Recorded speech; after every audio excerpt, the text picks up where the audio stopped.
అది గవర్నమెంట్ చేయాల్సిన డ్యూటీ కాబట్టి, పని కాబట్టి. కానీ ఇక్కడేం జరుగుతూ ఉంది, నేను చెప్పనివ్వను, నేను ఎవరి స్వరము విననివ్వను, నీకు 5 నిమిషాల కన్నా ఎక్కువ మైక్ ఇవ్వను అని నువ్వందకు నువ్వే డిక్టములు పాస్ చేస్తూ ఉంటే ఏ రకంగా అసెంబ్లీలో ప్రతిపక్షం అన్నది మాట్లాడగలుగుతుంది, స్వరం ఇవ్వగలుగుతుంది? ఇప్పుడు మీరే అన్నారు గంటన్నర 2 గంటలు పట్టింది సార్ అని.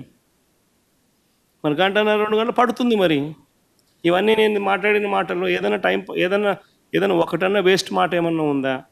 బడ్జెట్కి సంబంధించిన డాక్యుమెంట్సే చూపించినాను, బడ్జెట్కి సంబంధించిన అంశాలే ప్రస్తావించినాను.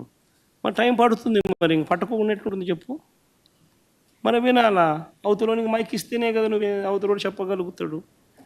సార్ మీకు ప్రతిపక్ష హోదా అంశానికి సంబంధించి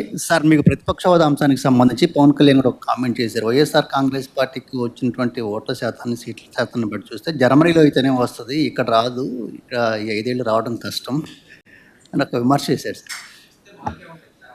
ఆ మనిషి కార్పొరేటర్కి ఎక్కువ, ఎమ్మెల్యేకి తక్కువ. జీవితకాలంలో ఇప్పుడు ఎమ్మెల్యే ఒకసారి అయినాడయ్యా.